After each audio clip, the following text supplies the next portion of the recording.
지난번에 14장 끝부분을 아는데요. 그 부분이 블레셋에 관한 예언입니다.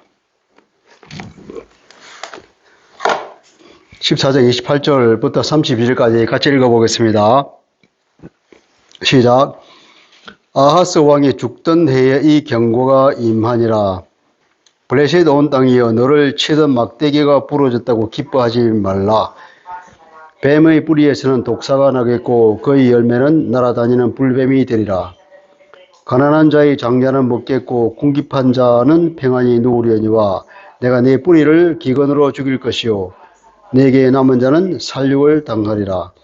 성문이여 슬피 울지어다. 성읍이여 부르짖을지어다. 너 블레셋이여 다 소멸되리로다. 대저 연기가 북방에서 오는데 그 대열에서 벗어난 자가 없느니라. 그 나라 사신들에게 어떻게 대답하겠느냐. 여호와께서 시온을 세우셨으니 그의 백성의 공고한 자들이 그 안에서 피난하리라 할 것이니라. 아멘.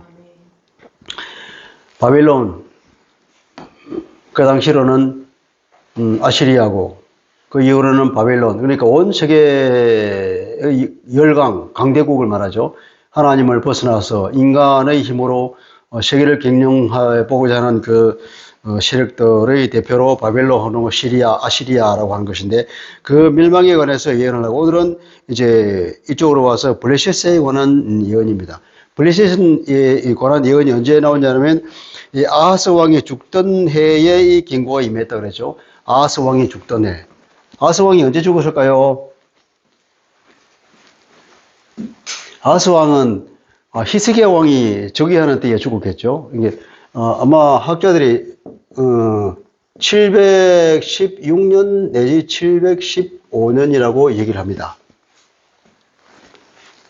715년이라면 물론 히스기야는 이보다 훨씬 이전에 자기 아버지랑 같이 공동 통치를 했습니다. 공동체를. 그래서 아하스와 같이 공동 통치를 했기 때문에 북이스라엘이 망하는 것도 봤단 말이죠. 북이스라엘 망하는 건 722년에 망했고 그 전에 10년 전에 732년에 아람이 망했잖아요. 734년부터 732년 요 사이의 전쟁이 이 이사야서의 시작, 역사적 배경으로 시작점이었죠. 아하스 왕이 고민하던 차에 북이스라엘과 아람이 연합해서 아시리아를 대적하고자 그렇게 했는데 남유다는 가만보니까 얘들하고 하고 싶지 않아. 이제 강대국이 누구냐? 이 아수르가 강대국이 될 것 같아. 그래서 안 한단 말이야. 그러니까 얘들이 둘이 연합해서 쳐들어왔어. 그때 아하스 왕이 들들들 떨고 있었는데 이때가 이사야서의 시작되는 배경이거든요. 그렇죠, 그죠? 지난번에. 이때가 어디냐면 주전 732년, 734년 2년 요 사이란 말이에요. 이때 32년에 이제 아하스 왕이 아수르 왕에게 돈을 많이 주고 연합하자 그러니까 아수르가 좋아 그러면서 쳐내려와 버렸습니다. 와가지고 이거 다 함락시켜 버리고 여기 아람은 완전히 속국으로 만들어 버리고 북이스라엘까지도 거의 속국으로 만들고 그리고 이 내친 김에 유다까지도 침략했다는 거죠. 유다 북부 지방을 싹 뺏어서 가져가 버렸지. 그러니까 모기까지 찼단 말이에요. 근데 하나님께서 언약 백성에 대한 은혜, 임마누엘이여. 임마누엘. 그 임마누엘의 언약 때문에 함락이 되지 않았지만 그런 위기가 있었던 거예요. 그리고 722년에 그로부터 10년 뒤에 북이스라엘은 또 완전히 망해버렸죠. 북이스라엘이 아수르에 반길더니 이집트가 있단 말이에요. 애굽.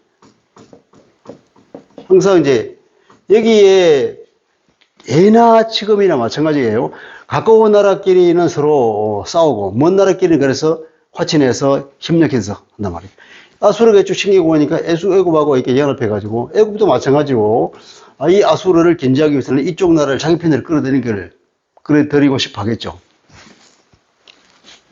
그래서 북이스라엘이 이제 애굽하고 연합해서 반기를 드니까 이쪽에서 대거 침입해가지고 완전히 그냥 나라를 거들려버려. 이게 주전 722년이야. 그래 북이스라엘은 망해버렸어.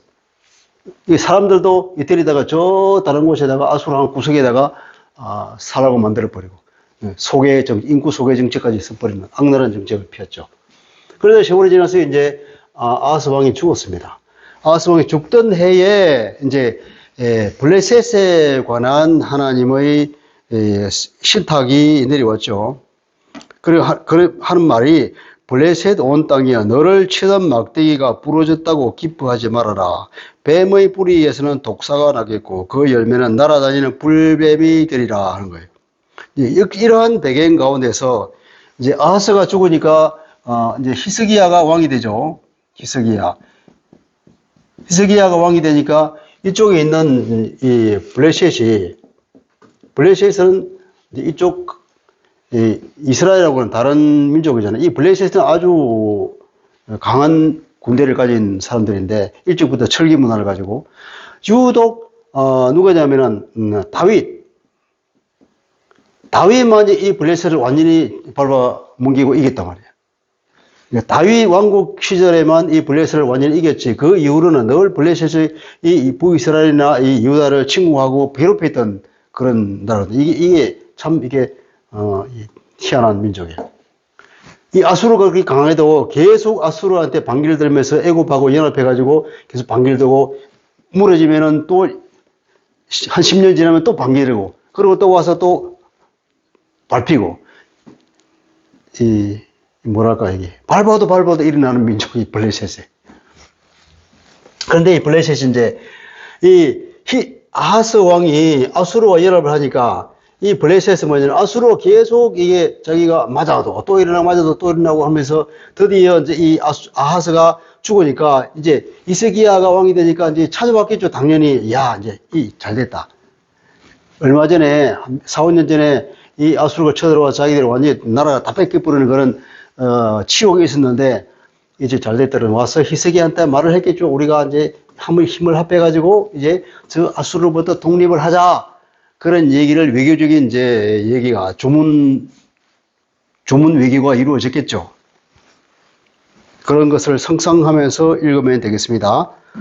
그랬는데 이제 얘기가 너를 치던 막대기가 부러졌다고 기뻐하지 마라. 너를 치던 막대기가 누굴까요? 너를 치던 막대기.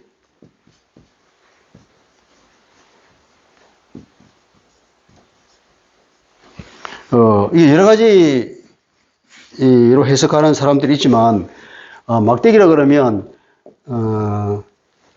아까 제가 말했죠. 블레셋을 계속 쳐서 이긴 사람은 다윗밖에 없었단 말이에요. 다윗으로 대표되는 다윗 왕국, 그죠? 유다. 이 유다 전체를 말하겠죠. 유다라고 하면 구체적으로는 다윗 왕, 전체적으로는 다윗으로 대표되는 유다, 이스라엘, 유다 왕국이죠. 다윗 왕국, 다윗 그 왕조. 이렇게 아하스가 사실 아하스 때에 아하스가 믿음의 행동을 보이지 못하였기 때문에 이런 침공을 당하고 나라가 풍전당할 위기까지 갔단 말이죠. 하나님 보시기는 그래. 믿음의 행동을 하지 않았단 말이야. 네가 믿음으로 서지 않으면 굳게 서지 못하리라 하는 그런 예언이 있는데 이 아하스는 믿음의 길을 택하지 못했어. 아수르와 연합해가지고 외세에 의존하다가 다 망해버려요. 이 아하스로 인하여서 아하스 죽고 나서 사실상 이제 유다는 거의 이 아수르의 속국으로 떨어지는 거와 마찬가지 돼버린 거죠. 그러니까 이 아하스가 죽었다는 것은 너를 치던 막대기가 다윗 왕국이 무너졌다. 막대기가 부러진 거예요. 아하스가 죽음으로 그때 이후로는 유다는 부러진 막대기라고 해요. 근데 막대기와 뱀이라고 하는 이 그림 언어는 무엇을 우리가 연상할 수 있을까요? 이스라엘 사람들에게 막대기와 뱀 그러면 모세? 그렇지, 바로 모세의 지팡이를 던졌는데 뱀이 됐잖아요. 애국 술사들이 자기들도 했는데 모세에 던진 막대기가 큰 뱀이 그들을 잡아먹어 버리는 그런 하나님의 능력을 말해요. 이 막대기가 뱀이 된 것은 하나님의 능력. 이 유다라는 나라가 부러졌다고 할지라도 하나님의 능력은 건재하다 이 말이에요. 하나님의 능력은 건재하다. 뱀이 그죠? 뱀의 뿌리에서 독사가 나고 그 열매는 날아다니는 불뱀이 될 것이다. 엄청난 능력은 여전히 그 속에 있다는 거예요. 하나님의 능력은 쉬하지 않습니다. 그래서 가난한 자의 장자는 먹겠고 궁핍한 자는 평안히 누우리니와 내가 네 뿌리를 기근으로 죽일 것이요 내게 남은 자는 살육을 당하리라. 하나님께서는 블레셋 너는 망한다. 비록 이 유다가 부러진 것 같지만 이 유다는 하나님의 언약 백성이고 하나님이 이들에게 한 약속이 있기 때문에 하나님은 그 약속을 지킨다 안 지킨다? 그 지키는 자기가 한 약속을 끝까지 지키는 그 사랑을 우리가 헤세드의 사랑이라고 그런단 말이에요. 그러니까 하나님은 변치 않기 때문에 가난한 자의 장자, 이스라엘 사람들 하나님께서는 내 장자라고 그랬잖아요. 내 아들 내 장자. 그러니까 이 가난한 자의 장자, 가난한 자 즉 장자예요. 이 가난한 자, 가난한 장자란 말이죠. 지금은 이렇게 부러졌어요. 가난한 사람 같은 나의 아들인 이스라엘, 나의 장자가 내 장자는 먹겠고 궁핍한 자는 평안히 누우리야 하냐. 궁핍자가 똑같겠죠. 그 장자는 평안히 누울 것이다. 먹고 풀을 뜯어먹고 평안히 누울 것이다. 하나님의 목자의 인도를 잘 받아서 평안히 먹고 평화롭게 살 것이라는 하나님의 약속을 다시 상기시키는 것입니다. 그러나 너는 내가 네 뿌리를 기근으로 죽일 것이요 너에게 남은 자는 살육을 당하느리라. 이제 성문이여 슬피 울지어다. 그 옛날에는 성문이 무너지면 다 무너지거든요. 그러니까 성문이여 슬피 울지어다. 성읍이여 부러지질지어다. 너 블레셋이여 다 소멸되리로다. 대저 연기가 북방에서 오는데 그 대열에서 벗어난 자가 없느니라. 북방에서부터 뭐가 온다고요? 군대가 쳐 내려오는 그런 그림이죠. 연기가 나온다. 많은 군대들이 달리니까 군대들이 달리니까 흙먼지가 일어나는 것이 꼭 구름이 일어나는 것처럼 그렇게 엄청난 군대가 침략자들이 밀고 내려오는 그런 것을 묘사하는 것이겠죠. 그것은 전쟁이고 북방에서부터 오는 군인들인데 그 군인들은 얼마나 잘 훈련된 용맹한 군사들이냐 하면은 그 대열에서 벗어난 자가 한 사람도 없더라. 이 32절 그 나라 사신들에게 어떻게 대답하겠느냐. 그 나라 사신들.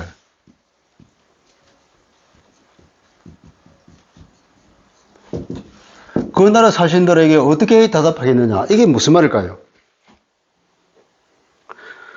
여호와께서 시온을 세우셨으니 그 백성의 공고한 자들이 그 안에서 피난하리로다.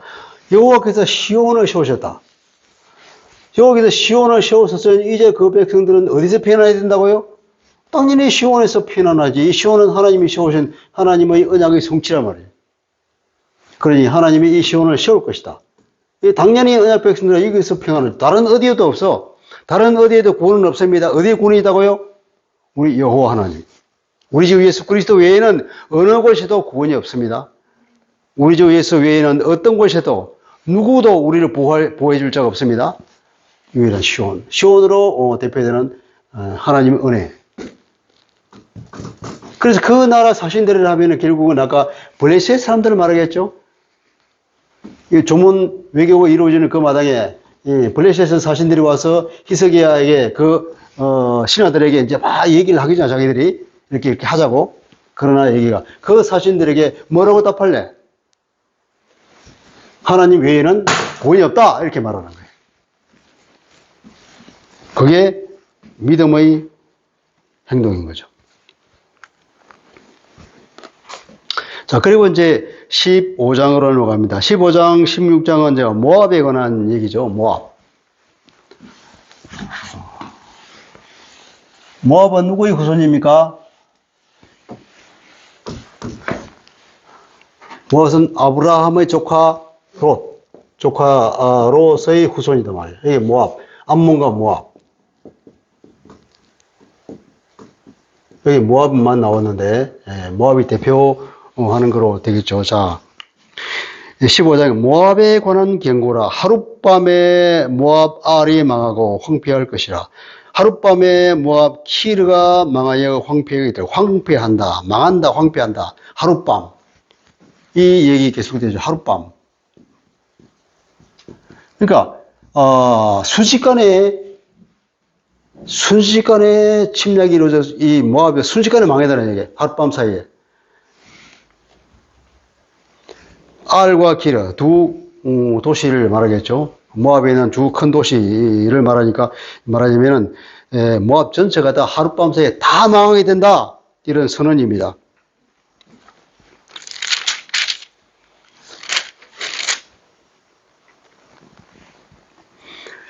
그리고 쭉 모압의 멸망에 얘기하다가 15장, 16장 전체가 다 모압에게 멸망이 오는 건데, 자, 16장 마지막에 보면은 13절에 이는 여호와께서 오래 전부터 모압을 들어서 모압에 대하여서 하신 말씀이거니와 이제 다시 여호와께서 말씀하여 이르시되 품꾼의 정한 해와 같이 3년 내에 모압의 영화와 그 큰 무리가 능용을 당할지라 그 남은 수가 심히 적어 보잘것이 없어지리라. 그러니까 15장 들어가면 모압이 망한다는 얘기하고 심지어 끝내기에서 다시 모압이 망한다는 얘기를 두 번 하면서 이 단락을 이제 끝내는 거죠. 단락.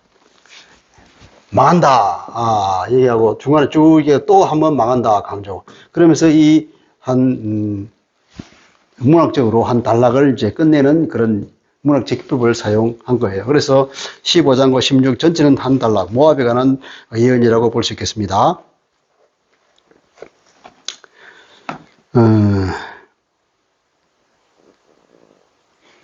그러니까 블레셋에 관한 하나님의 언약은 뭐냐면은 다윗 언약을 끝까지 지키시는 하나님을 강조하는 의미가 있고, 그죠? 하나님의 구원 약속은 변하지 않는다. 오직 그리스도 안에 소망이 있다는 강조하는 것이고, 또 이 모압에 관한 예언은 무슨 말이냐면은 하나님의 구원 약속은 모든 만민들에게 개방되어 있다는 얘기를 하기 위해서 이 모압에 관한 예언을 장황하게 얘기를 하고 있는 걸 보게 됩니다. 다윗 언약은 이스라엘에게 준 다윗 언약은 배타적이지 않다. 그 하나님의 은혜는 모든 이방인들에게 다 열려 있다 하는 얘기를 하기 위해서 하는데 한번 봅시다. 이제 모압이 망하는 것. 1절부터 쭉 나오는 거 다 모압이 망하는 것에 대한 얘기만 나옵니다. 그러다가 5절에 보니까 이런 얘기가 있어요. 5절에 보니까 하나님이 이제 우시는 장면이에요. 2, 3, 4절에 보면 모압이 우는 거거든요. 모압이 전체 울잖아요. 나라 전체가 곡소리가 나고 있죠. 2절에 보면은 그들은 바이카 디본 산당에 올라가서 울고 모압은 너보와 미드바를 위하여 통곡하고 각각 머리카락을 밀고 수염을 깎았고 이건 슬픔의 표현이죠. 그죠? 거리에서 굵은 배로 몸을 동이고 지붕과 넓은 곳에도 각기 애통하고 심히 울고 엘르알레에서 부르짖고 그들이 우는 소리가 야하스까지 들리고 그리고 모압의 군사들도 크게 부르짖고 그들이 혼이 속에서 떠는다다. 기절할 정도로 울고 있다.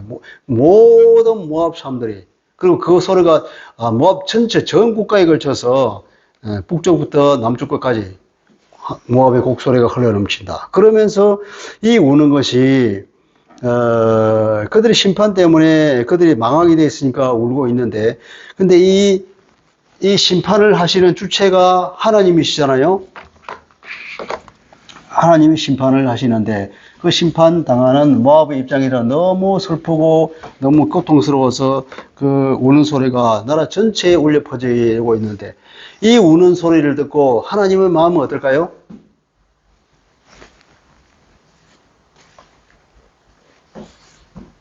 하나님의 마음 5절을 보면은 내 마음이 모압을 위하여 부르짖는도다. 모압을 위하여 내 마음이 심히 슬프게 내 마음이 통곡을 한단 말이에요. 그 피난민들은 수알과 에글라 설레시아까지 이르고 울며 루히 비탈길 올라가며 호로나임 길에서 패망을 부르짖니 니물이 물이 마르고 불이 시들었고 얘는 불이 말라 정정한 것이 없기 때문이다.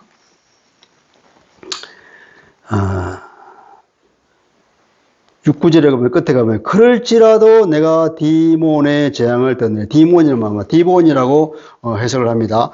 디본의 재앙을 더 내리되 모압의 도피한 자와 그 땅에 남은 자에게 또 사자를 보낼 것이다. 라이언 사자.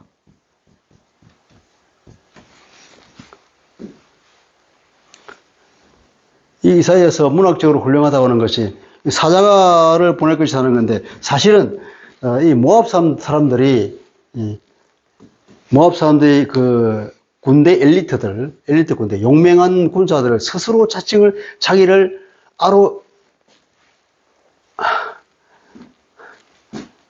아로예라고, 뭐랄까, 사자라고 하다, 사자를 부르다. 우리가 사자다. 자기를 사자라고 불렀는데, 그런데 하나님께서는 너희들이 너가 스스로 사자를 찾냐? 그래, 사자를 보내줄게. 너희들을 찢어버릴 사자를 보내줄게.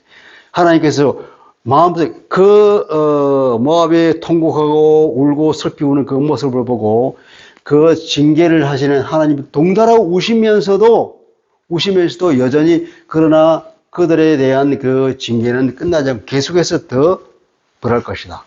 그들에게 사자를 보낼 것이다. 하나님은 범죄한 인간들에 대한 징계를 참으시다가 그들의 징계를 할 때에는 그 마음이 아프시단 말이에요. 부모가 왜 자식을 훈계할 때에 그러잖아요. 심지어는 그 회초리를 가지고 자기를 때리라고 그러고, 그 범죄한 자녀를 보면서 우는 아버지의 심정이 바로 우리 하나님의 마음. 그러니까 인간이 하나님의 형상을 닮았기 때문에, 그러니까 하나님께서 우시는 것은 너무나 당연한 거예요. 2절, 3절, 4절은 모압의 비탄을 말한다 그러면 5절부터 9절까지는 모압에 대한 여호와 하나님의 비탄이라고 말할 수 있겠습니다. 5절에 보면 이것은 내 마음이 그랬잖아요. 그리고 9절에 보면 이거죠. 9절에 보면은 내가 디몬의 재앙을 더 내릴 것이다. 그러니까 내 마음이라는 것은 바로 여호와 하나님의 마음이라고 알 수 있겠죠. 그죠?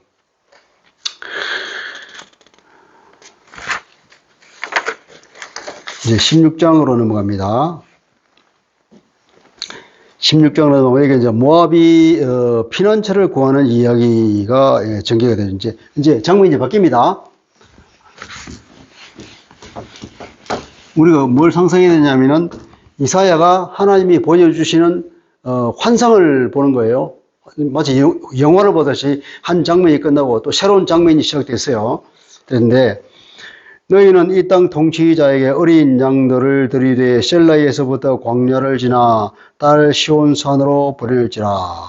이제 모압이 이렇게 있으면 이쪽에 이제 아르논 강입니까? 아르논 강.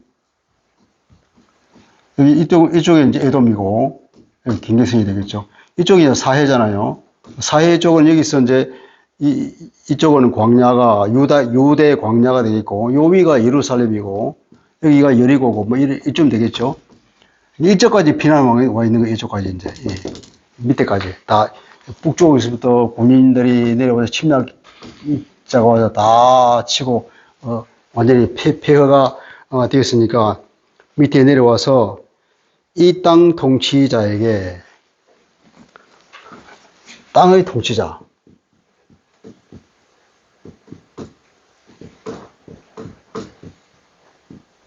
땅의 통치자라고 얘기했는데 이사야의 표현입니다. 그러니까 모압 사람들이 이 사람들은 아브라함과 친척 관계이긴 하지만은 절대 이 사람들이 이스라엘, 유다를 인정을 안 해요. 그러니까 이들이 섬기는 여호와 하나님, 여호와를 인정을 안 한단 말이야. 절대로. 그 땅의 통치자는 누구냐면, 이건 그 땅의 통치자니까 시온의 통치자라고 말할 수 있겠고, 이것은 다윗 왕가를 뭔가 더 높이는 여호와 하나님. 왜냐하면 이 다윗은 여호와 하나님의 대리 통치잖아요. 여기 신정 국가이기 때문에 다윗은 항상 하나님께 왕을 세워주는데 너는 나의 대리인이다. 나의 대리인으로 통치하라. 그러니까 다윗 왕가라고 하면 하나님을 말하는 것인데, 이 유다 사람들은, 모압 사람들은 이걸 인정을 안 하거든. 그러니까 이게 다윗 왕가로 말을 하나님에서 말 안 하고 그냥 땅의 통치자라고만 표현을 하는 겁니다. 그러니까 이사야가 이렇게 쓴 것은 모압식의 표현이에요. 모압식의 표현으로 그렇게 하는 건데, 땅의 통치자에게 어린 양들을 들이대 셀라에서부터 광야를 지나서, 여기 셀라를 지나서 요 광야를 지나가지고 예루살렘에 가서 요 시온이죠, 시온. 이 시온에, 조공을 드리라. 여기 양들이 많았잖아요. 양들을 많이 키우니까 조공을 드리라는 거예요.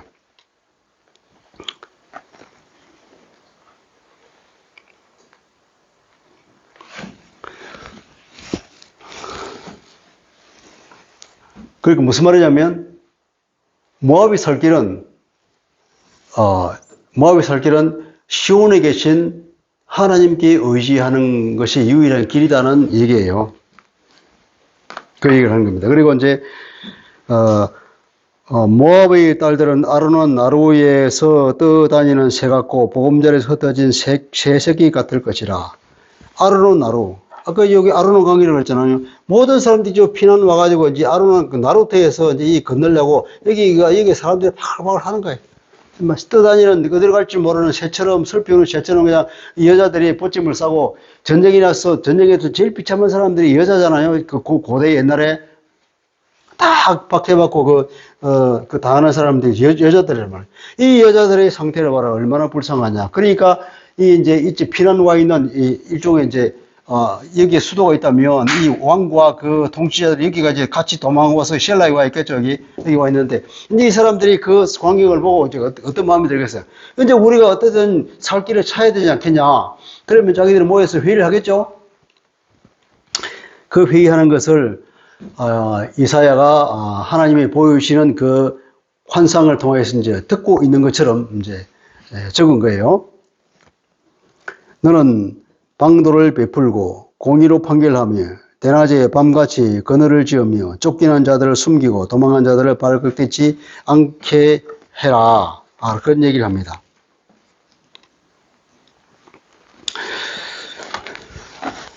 이러한 상황을 보니까 이 통치자들이 누군가에게 이제 살 길을 찾아야 되겠다.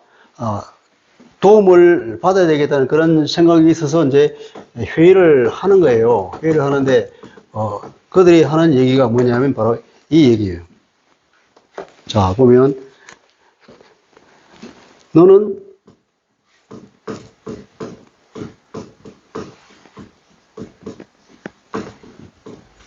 꾀를 내보라. 이게 뭐라고 그랬습니까?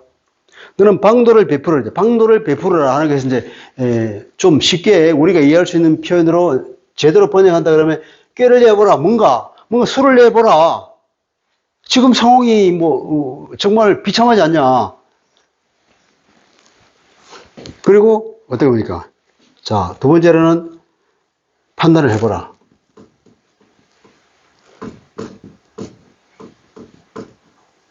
판단을 하니까 이거는 결단을 내려라. 뭔가 꾀를 내고 결단을 내려야 되지 않겠냐 하는 거죠. 그리고 또 나머지 이제 대낮 한가운데 밤같이 그늘을 내려야죠. 그늘을 만들어라. 이제 이거 이제 한낮에 그 사막 지면에 땡볕이 내려와서 쨍쨍해서 정말 견디기 힘든 그런 햇빛이죠, 그죠? 지금 그 사람들 고난받고 있는 걸 그렇게 표현했습니다. 그러니까 시원한 그늘을 좀 만들어요. 한 대낮에 지금 대낮처럼 햇빛 가운데 있는 그들에게 그늘을 밤처럼 그늘을 만들어 주어라 이 말이에요. 그 다음에는 쫓겨난 자를 숨겨주라. 숨겨주라. 다섯 번째는 도망한 자들을 드러내지 말아라. 숨겨주라는 거죠.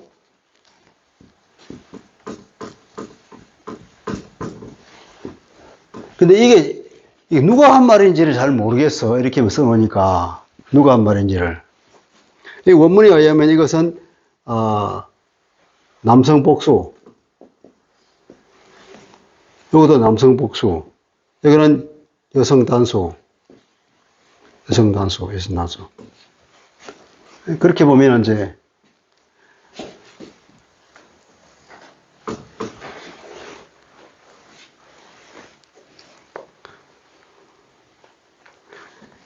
이걸, 하여튼 원문 자체도 좀 그래요. 원문 자체도 이게 남성 복수이면서도 이게 추측을 달기로는 이것을 읽기로는 여성 단수로 읽으세요 하는 그런 이제 추측이 있긴 했어요. 그런데 그 무시하고 이게 이 앞에 두 개는 남성 복수고 밑에 것은 여성 단수란 말이야.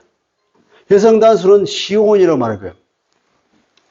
시온이 여성이니까 이게 다 명령형이에요. 명령형.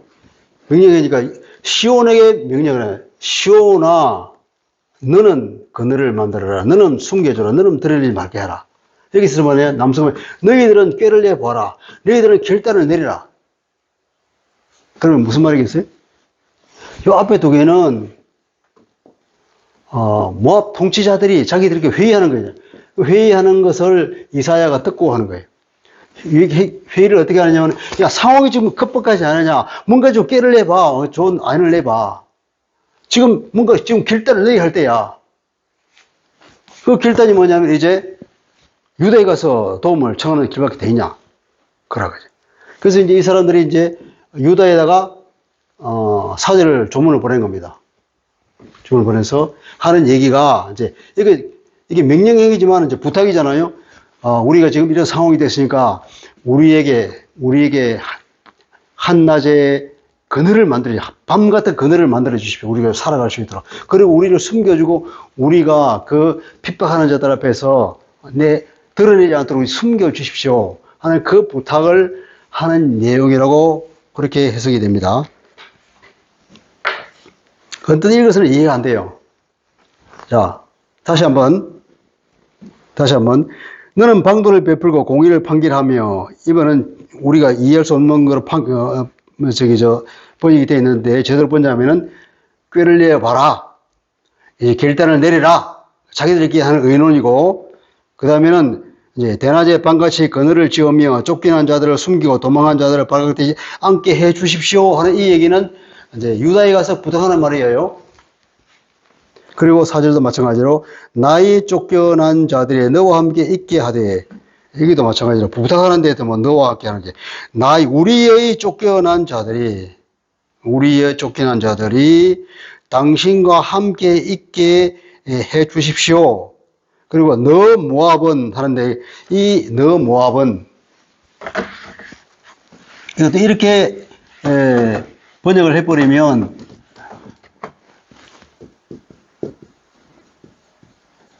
뜻이 안 통하는 거예요. 어떻게 해야 되냐면은, 나의 쫓겨난 자들, 즉, 모압. 말이에요. 나의 쫓겨난 자들, 이 모압 사람들을 어떻게 한다고? 당신과 함께 있게 해 주십시오. 있게 했다는 것은, 이게 체류. 그리워하는 거예요. 그루민으로서 받아달라는 거예요. 그루민으로 받아달라고, 이렇게 망명인으로, 그루민으로 받아달라는 거예요. 있게 하고, 멸절하는 자 앞에서 그들에게 피할 곳이 되게 해 주십시오. 나의 쫓겨난 자들, 이 모압이 그 멸절하는 자 앞에서 어떻게? 시온이 피할 곳이 되도록 해 주십시오 하는 그런 이제 부탁을 시온에다가 한 거예요. 여기까지가 모압의 부탁이고, 자, 그 다음에 토식하는 자가, 자,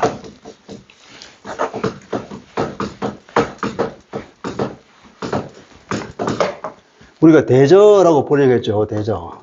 이건 이제 히브리 말로 이제 키라고 하는 말인데, 이것은 주로 이제 왜냐하면,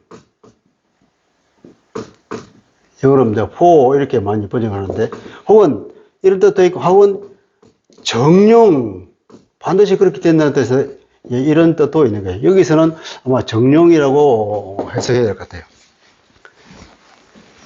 이 접속사가 어디까지 연결되냐면은 밑에까지 5절까지 연결돼요. 자, 모압이 이렇게 괴로움을 당할 거나 정반대로 어떤 일이냐 하면은 이 시온에는 어떤 일이 일어날 것이냐면 이런 거예요. 토색하는 자가 망하였고 멸절하는 자가 그쳤고 압제하는 자가 이 땅에서 멸절하였다 되죠. 이것도 번역이 좀 문제가 있는 거예요. 뭐냐면 자 토색하는 자라고 했지만 사실 압제하는 자가 압제자들이 사라졌다. 압제하는 자들이 망한 게 아니고 압제하는 자들이 이제는 사라졌어요. 지금까지 우리를 압제하다가 이제는 그 압제가 끝난 거예요. 압제하는 자들이 없어졌어. 그리고 멸절하는 자, 우리 파괴하는 자가 다 지나갔어. 그쪽으로 지나갔다. 그리고 압제자를, 이제 우리를 짓밟는 것들이, 혹은 우리를 짓밟는 자들이 어떻게 됐다고요? 멸절하는 게 끝났다. 압제자가 사라지고 파괴자가 지나갔고 짓밟는 것이 이제는 끝났다. 뭡니까? 하나님의 징계가 끝난 거예요. 하나님의 심판이 끝난 것입니다. 하나님의 심판이 유다에도 임하잖아요. 분명히 유다에도 임하지만 그러나 이 심판은 끝날 때가 있다는 거예요. 반드시. 하나님은 유다를 끝까지 망하게 하는 것이 아니고 온 세상도 마찬가지로 하나님의 그 심판은 다 없애버리기 위한 심판이 아니라 구원하기 위한 심판이라고 그랬죠. 말하자면 이 사람에게 이 심령의 깊이까지 들어있는 이 죄의 때가 있다면 하나님께서 잿물을 부어서 이걸 쏙 뽑아버리는 것이 이게 심판이에요. 혹독한 심판. 그러나 여기서 뭐냐? 이것을 뽑아야 깨끗해지고 구원을 베풀 수 있기 때문에 그런다고 그러죠. 그러니까 이 심판이라는 것은 반드시 하나님의 은혜와 사랑을 말하는 거라고. 이게 이 심판이 끝난다. 그들이 다 지나가서 뭐냐면은 하나님의 심판은 끝날 때가 있다는 거예요. 다 끝났고, 그리고 5절에 보면 다윗의 장막에 인자함으로 왕위가 굳게 설 것이요 그 위에 앉을 자는 충실함으로 판결하며 정의를 구하고 공의를 신속하게 행하니라. 이것은 메시아가 와서 이루는 메시아 통치와 똑같죠, 그죠? 그 표현들이 그런 겁니다. 이걸 다시 번역해 보면 그리고 헷세드 가운데에 왕자가 세워졌다. 왕좌. 왕의 보좌가 헷세드 가운데에 뚝 세워졌는데 보니까 그리고 그가 그 누군지는 지칭 안 하지만 메시아라고 그래요. 그가 그 왕좌 위에 그리고 다윗의 장막 안에서 다윗의 장막 안에 그러니까 다윗의 계보를 잇는 사람이겠죠. 그죠? 다윗의 계보를 따라 있는 다윗의 후손인 그 계보를 따라 있는 그 왕이 이 메시아잖아요. 그가 그 위에서 앉았고 그리고 진실함으로 판결하고 다윗의 왕위를 따라서 오는 이 메시아는 통치를 어떻게 한다고요? 진실함으로 한다. 예, 히브리어는 에메트라고 합니다. 그건 진리라는 거예요.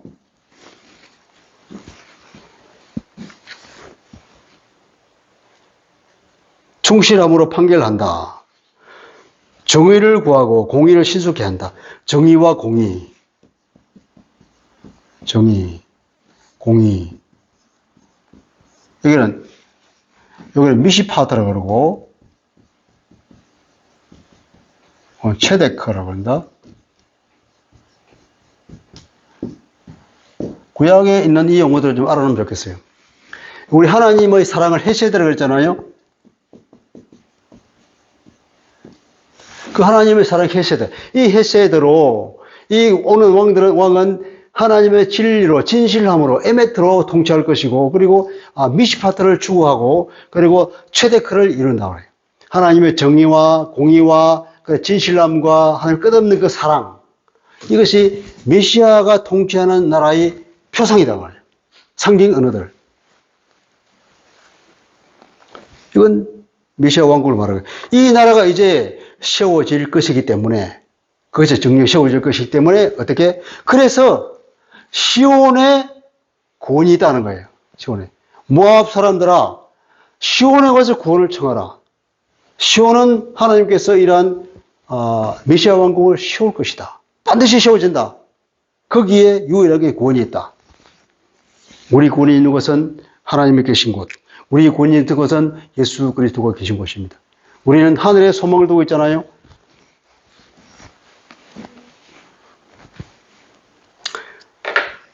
심판은 끝났고 메시아의 통치가 이루어졌다 하는 거죠. 이것은 이루어졌다. 과거형으로 말했지만 이건 뭐랄까, 예언적 과거형이죠. 하나님의 약속은 정령 이루어진다는 거죠. 우리에게 이러한 믿음이 있습니까? 하나님의 약속, 우리 주 예수 그리스도의 약속은 정령 반드시 이루어진다는 거예요. 이 주님의 다시 오실 날에 반드시 있을 거라는 믿음이 우리에게 있습니까? 그 믿음으로 우리가 살잖아요. 그 과거에도 마찬가지로 여전히 하나님에 대한 그 믿음, 시온을 통하여서 메시아 왕국을 이루겠다고 하는 그 약속을 믿는 믿음 속에서만 구원이 가능하다는 겁니다.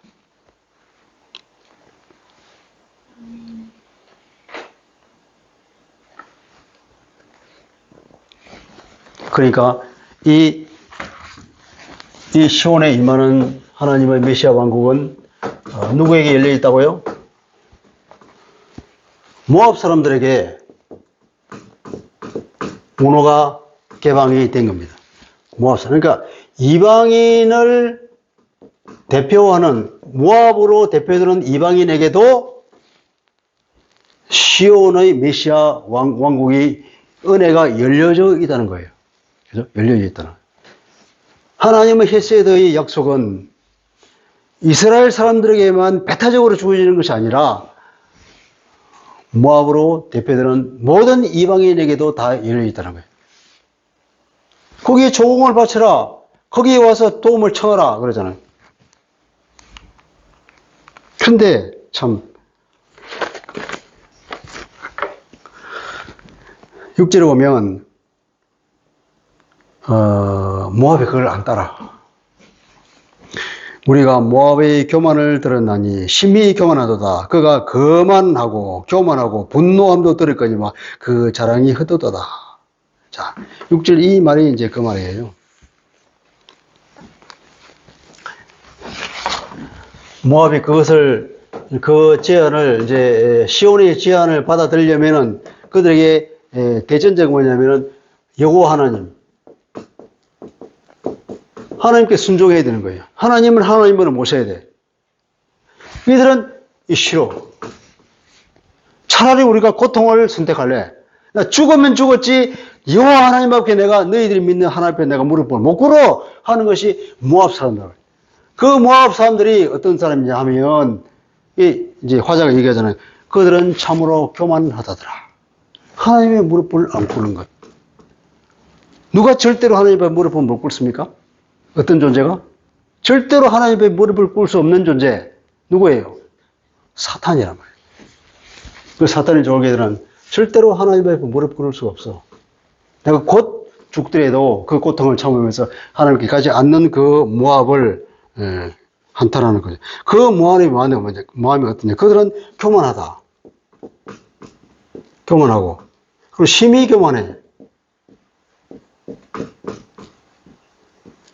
그다음에 이거는 분노한다 그래요. 이건 오만이라고. 오만 방자한 거.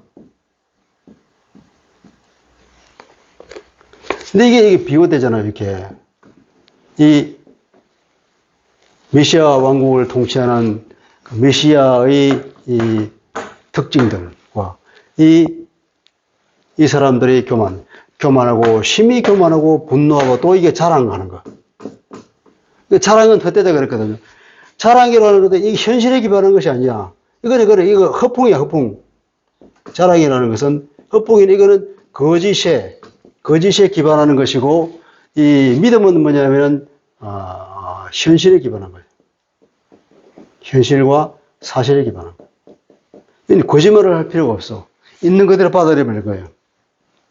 자기를 부풀리다 보니까 거짓을 하게 되고, 그건 뻥이 거짓이다. 그들의 이 교만은 어디에 기고 있냐? 교만은 거짓에 기반하고 있는 거지. 자기가 아니잖아요.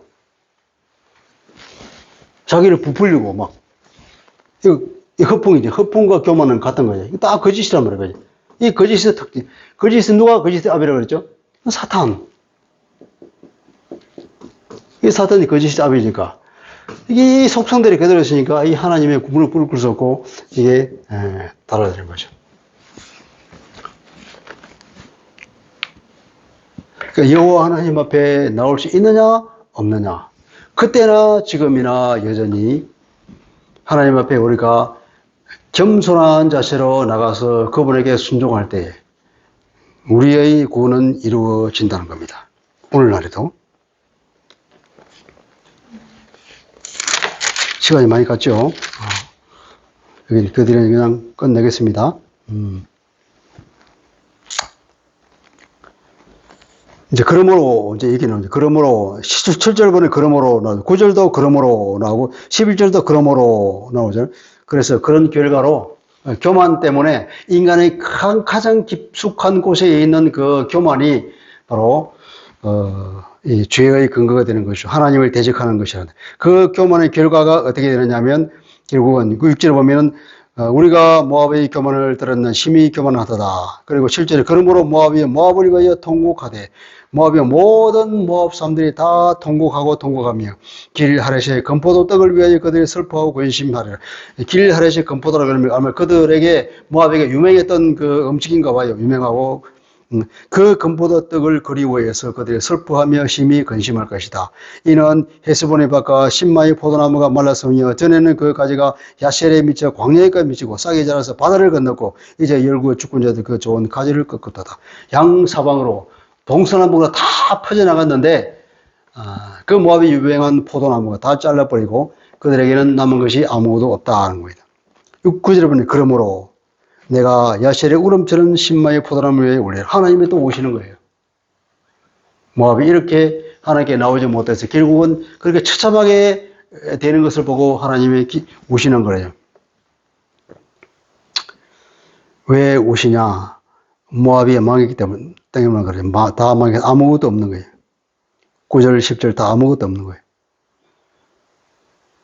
그러면서 또 뭐냐면은 그렇게 다 아무것도 없어진데 왜냐? 이는 내가 즐거운 소리를 거치게 하였습니다. 하나님께서 아까 말했죠. 내가 벌을 더 줄 것이고 사자를 보내서 그들을 찢게 하겠다는 그 하나님의 선포가 여기서 성취되었다고 볼 수 있는 거예요. 11절에 그러므로 내 마음이 모압을 위하여 수군같이 소리를 내고 내 창자가 그러하도다. 마음 깊숙한 곳에 있는 하나님의 그 심령이 통곡으로 비통함으로 울음이 나온다는 거예요. 모압이 그 산당에서 피곤하도록 봉사하고 자기 성소에 나가서 기도할지라도 소용이 없으리로다. 모압이 오래전부터 모압에 대해서 하나님께서 이미 선포를 했는데 지금 다시 하나님께서 말씀하셔 이르기를 품꾼이 정한 해와 같이 품꾼이 정한 해라고 하는데 품꾼이 주인하고 계약한 계약 기간을 말하는 거예요. 품꾼이 정한 기간. 그 품꾼. 모섬이죠, 그죠? 모섬이 근데 1년이나 3년 계약 기간을 정하고 주인하고 했으면 그 품꾼은 모섬은 그 계약 기간이 끝나도록 손꼽아 기다리지 않겠습니까? 그런 품꾼의 마음처럼. 그러니까 그 3년 내에 모압의 영호, 모압이 자랑하는 모든 것들과 그들의 능력을 당할지라 그 남은 수가 심히 적어 보달 것 없을 것이다. 3년 내에 3년 만에 완전히 하나님의 심판을 이루어서 다 망해서 없어질 것이다 하는 심판의 얘기입니다. 여기서 모압에 관한 하나님의 선포가 이제 끝났습니다. 기도하겠습니다. 그러신 아버지, 오늘은 다메섹에 관한 하나님의 선포의 말씀과 모압에 관한 하나님의 선포의 말씀을 보았습니다. 이 하나하나 모든 세계에 대하여 이 심판을 선언할 것은 바로 여호와 하나님께서 모든 만물의 주권자로서 모든 세계를 친히 경영하고 통치하신다는 선언을 하시는 것과 같은 것이고 또 이제 블레셋에 관한 얘기는 하나님께서 다윗에 관한 언약을 반드시 지키겠다고 하는 그 약속을 상기하는 의미가 있는 것이고 이 모압에 관한 하나님의 선포 얘기는 하나님의 그 약속은 다윗 언약은 다윗에게만 국한된 것이 아니라 모든 이방인에게 문화가 열려 있다는 것을 선포하는 것이라고 하겠습니다. 바로 이러한 하나님의 은혜 덕분에 지금 예수 그리스도가 이 땅에 오셔서 모든 이방인들에게 은혜의 문을 활짝 여셨고 예수 그리스도를 믿는 모든 사람들이 다 구원을 얻고 하나님을 아버지라고 모시며 아브라함의 언약 가운데 들어간 것을 바라보게 됩니다. 아버지, 우리가 우리 주 예수 그리스도의 이 십자가의 사역으로 구원받은 것을 감사하며 하나님께 찬양합니다. 하나님, 이러한 은혜가 정말 구약에서부터 이미 우리에게 주어진 것을 보고 하나님의 오묘한 세상 경영을 보며 감탄하며 하나님을 찬양할 뿐입니다. 이제 우리가 하나님의 그 마음에 따라서 우리가 하나님의 헤세드를 본받고 하나님의 에메트를 본받고 하나님의 정의와 공의를 본받아서 이 땅 가운데 하나님의 나라를 이루어 나가는 하나님의 귀한 일꾼으로 살아갈 수 있도록 우리에게 힘을 더하여 주옵소서. 예수 그리스도 이름으로 기도합니다. 아멘.